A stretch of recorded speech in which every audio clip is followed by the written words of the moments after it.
was, hey, to your. Oh, okay. How are you? I'm good. How are you? I'm doing good. Thank you. Some people were surprised to see you make the move up to flyweight. Is this something you've been thinking about for a while, or was it a spur in the moment?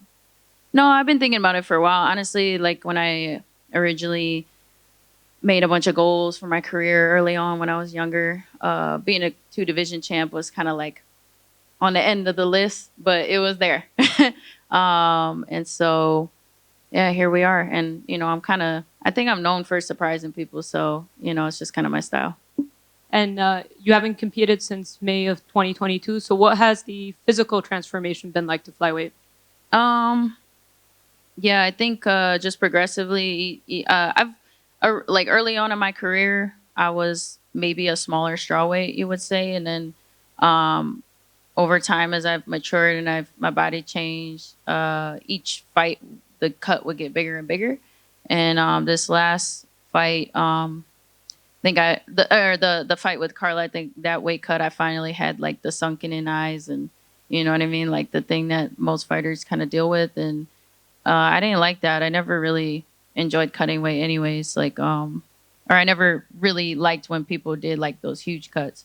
A little bit's okay, but I think I started to see myself kind of going down that path, and yeah, and then it was sort of in the back of my mind, anyways. I still didn't really have too much like trouble making weight. I guess like it was tough, but I don't think in comparison was it as bad as like most fighters deal with, but I still never liked that. I feel like taking punches when you're it takes a while. I think it takes more than 24 hours to rehydrate your brain after cutting that much water. So to take punches like that and then your kidneys and everything. So um yeah, I forgot the question was, but yeah, I guess the process of me like putting on more, like I just started getting bigger, and like naturally, and then on top of that, once I decided to take, to move up, I lifted more weights, I ate a little bit more, I actually started eating breakfast again, stopped fasting so much. Like I would fast once a week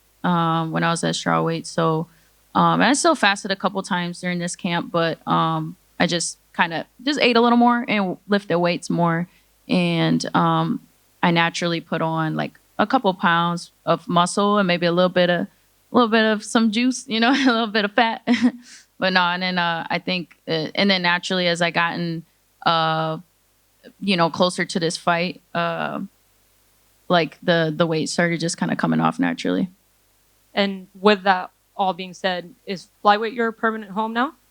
Yeah, flyweight. I can't see myself going back down again. Uh, that I don't know. Like now, I'm kind of naturally just walking around at like 135. So or waking up at 135. So to yeah, go all the way down to 115 would be tough. And you're fighting Manon Fiorot, who's top contender. Some people felt like she probably would have gotten a title shot if she didn't get injured. You said she's a challenge that excites you. What is it about Manon that excites you? Yeah, I think just her like traditional martial arts background, her coming from karate, I come from taekwondo, just her movement, her uh length, and like her height. Everybody kind of says like, oh, flyweights are bigger and this and that, but like I feel like fighting some of the shorter fighters at strawweight was kind of more of a challenge for me sometimes. This is going to be a totally different challenge, and of course, like I'm gonna respect the power that she brings, and maybe her strength and stuff like that. But I also feel a lot stronger and a lot like quicker, and just overall healthier. And because she's a top contender, is it safe to say you expect a title shot with win? No expectations. I just hope and pray that that God uses me in a way that I can, glorify Him, and hopefully like that I put on a good performance and that I can inspire people, and hopefully everything else just kind of takes care of itself. But yeah, that would definitely be a dream come true. To be, like I said, that was in my goals, but I'm not looking too far ahead. I'm just kind of in the moment. And I know you just said you're not looking too far ahead, but Valentina is going to rematch Alexa Grasso. First of all, how do you see that fight playing out? And I know you've trained with Valentina before, so would it be hard potentially fighting her? Yeah, like that would, I really look up to her, and like she's definitely like I've always, as of recently, she's been like my favorite fighter. Like kind of before becoming the champ, like she kind of gave me that confidence.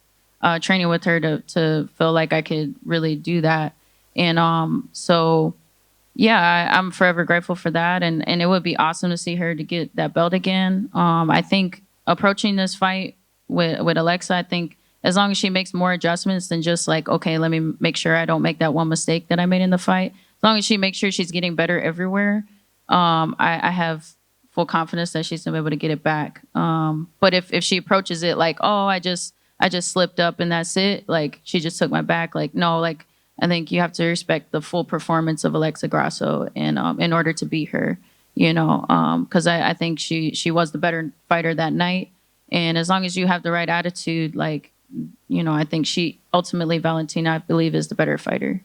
And would it be hard to potentially fight her? Would it be hard? Yeah, considering. Of course. Yeah. Yeah. I mean, hard because you used to train with her. Oh, because well, I mean, well, the way she trains, I mean, it felt like it was a freaking fight the whole time. So, so I don't know. Like, of course, that would be difficult. Yeah, like because I have so much respect for her, but I know that you know the martial artist that she is, like she will fully understand as well, and I think she would be excited for that as well. I don't know exactly how she feels about it, but you know, like yeah, I guess there's no point in really like talking about that now because I gotta do what I gotta do Saturday, you know. Yeah, and one last one for me. Does it bother you that people judge you off of that last performance when you've given us so many amazing knockouts and fights and highlights? It did at first, but like I kind of deserved it. You know what I mean? Like I was a little bitter. um, but yeah, like I just had to kind of get out of my feelings a little bit and realize that yeah, like I might have things and challenges that I deal with, but it's you know, it doesn't that's not anybody else's business, right? So they're just here to be inspired, to be entertained, or to learn something. And that's my job as a martial artist is to go out there and do my job. And I did my job, but you know, like I definitely could have did a better job. So so yeah, it was a process and but yeah. Rose, just one more on that. Did you watch the fight back? And when you did, what did you think of the commentary? Because I remember listening to it that night thinking they were pretty harsh on both of you guys and they were kind of shitting on it basically. I'm wondering if you had any thoughts on that. No, that was definitely like one of the most boring fights ever. So, but you know, like, yeah, I mean, I don't know. I guess being the fighter, like it feels a little different, you know, when somebody's like, because it's not just a sport for me. It's like it's an art, and so you know, when somebody critiques your art, you get a little emotional about it. But ultimately, like you know, that's fair to say what they had to say because it was really nothing really happened. I just you know, I was kind of in my feelings about it because I felt like, okay, it's you know that there's always this like unspoken thing of like the challenger's got to take it in order to get it, right? But whatever, you know, it's my fault.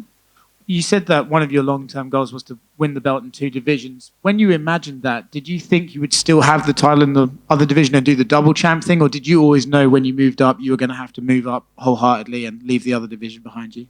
No, I wasn't thinking about any of that. I just, you know, I guess back then I was maybe thinking about like winning that fight and then maybe having one more strawweight or just moving up like after that. So, but I don't know like all the logistics that like, you know what I mean? I wasn't in that position before, so I didn't really think about that. You mentioned that you're feeling stronger and faster. Was that, you think, able to do that? Because often we hear these guys, people move up, they lose their speed in return for power, right? But do you think because you took a while to slowly transition up, you've managed to keep both? Say that one more time. Do you feel like because you took a while to slowly move up in weight, you feel like you've been able to sort of not lose the speed that you once had? Yeah, I definitely. I also think like I'm healthier too, but also like I'm more mature and like experienced, and I feel like my timing's gotten a lot better. Like I'm doing the things that I would do on accident when I was younger, and but I'm actually understanding why I'm doing what I'm doing. So it's like it's kind of a little bit of everything, being healthier, but also like being more experienced. Rose over here. Mm-hmm. It's your first time fighting in Europe. I wonder when did you get to Paris, and how have you adjusted to the time difference? I got to Paris like we flew out Thursday, got here Friday night, and had the weekend to just like sleep a lot. I've been sleeping a lot, so I feel like I'm on a schedule now, and I feel very adjusted. But yeah, I've traveled like in other countries to fight before, and having this extra time definitely was like the right move. And earlier this year, you visited Lithuania. I wonder, what was that experience like for you? Man, that was magical. That was it kind of as a champion, like during my last title reign, and even before that, the first one, I always like put a lot of like pressure on myself to try to like, you know, do good things for the community or try to like help other people, because like what we do sometimes feels very selfish, and so I never really felt like I had that, like, what fruit am I really producing? Like, okay, I'm winning fights, I'm maybe like making some, you know, people excited, or, you know, providing something, but like I wanted to see the actual fruit like that I was bearing. And so that sitting next to my other grandma on my dad's side, sitting next to her at the documentary premiere of my own documentary, like in the theater with like hundreds of Lithuanians there that were like so happy to see me, and like what I kind of did for them, and just representing that country and everything that country's been through, and acknowledging that history and stuff. That was like, and then I watched myself talking about like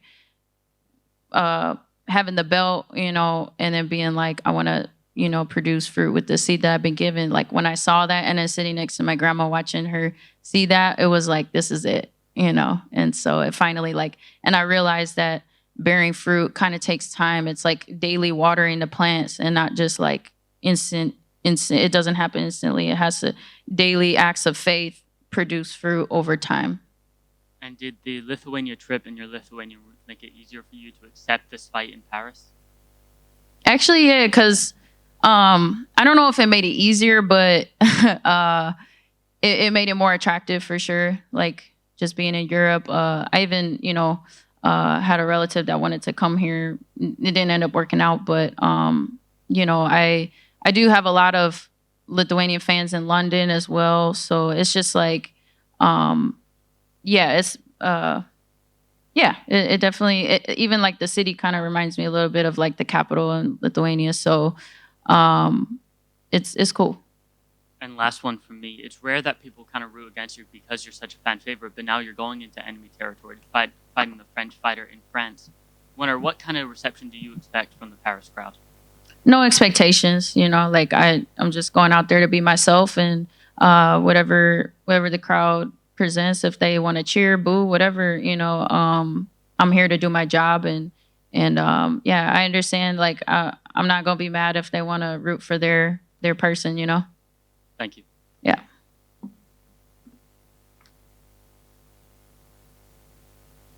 Hey Rose, welcome Hey. to Paris. I have a question from the French audience, because we are live on Twitch right now. They just want to know, what do you consider as the biggest threat from Manon Fiorot game style, fighting style? Yeah. I guess I would say like her, the center line, you know, that she's very linear, you know, and like her kicks and her strikes, you know, I'd say, she's really good at keeping her distance and range. And so basically it comes down to like footwork and timing and range and distance and angles, and so yeah, I'm fully prepared for that, and that's why I really was excited for this matchup, because of like what she brings to the table, her karate background. All right. And considering the fact that you are pretty balanced in your style, you can strike, you can wrestle, you can go on the ground. How do you prepare yourself? Do you see that fight like going into the wrestle when you can have an advantage, or how do you visualize it? I mean, and that's the thing is, I see myself using all of my mixed martial arts skills. You know, I'm not just a striker. I'm not just a grappler. Like I use it all. So I expect there to be a little bit everything in this fight. Even herself, she's pretty well rounded as well. She likes to maybe secure a takedown, you know, a few times in a round. Or if it's a close round, she kind of like does that. So as far as what we've seen, but I'm also like ready for the unexpected too. Like, you know, I'm not gonna say like this is what we've seen from her, so this is all she's gonna do. So but I expect myself to be, you know, all of mixed martial arts. All right, and last one for me. And with 1 year without fighting, how do you avoid the ring rust and everything, and considering the fact that you're moving up to another weight division? Yeah, I never really believed in ring rust. I always felt like, because I'm always training and I'm always a martial artist. Like if I was just like an athlete or something, like okay, but I'm always in the mindset of like a fight can happen at any moment. So to me, it's like, yeah, and sometimes those long breaks are good to like actually get better, because when you're constantly like in a fight camp, you're a lot of the times just focused on like just you're focused on very specific things rather than just kind of getting better as a whole. All right, thank you. Mm-hmm. Hi, Rose. Mm-hmm. You take a fight. This fight, you have a lot to lose, a lot to win. Do you need this kind of pressure? Is this a new challenge for you? And was it your choice or something someone told you to do? No, this is me. At first, I think even when I first brought up the idea of moving up to to flyweight, it wasn't like instantly like from my team. It wasn't like yeah, let's do it. Like I mean, not to say they were against it, but it just like I think over time, as I've like naturally kind of put on some size and then like just feeling a little healthier, like it's slowly become like an accepted thing that, oh yeah, like what were we even thinking? Like, yeah, this is definitely the right move. But yeah, this is kind of my idea. And can we say that this fight is a tug move? Yeah, man. Making thug moves all the time. Cool, thank you. Yeah. And good luck. Thank you. Thank you, guys.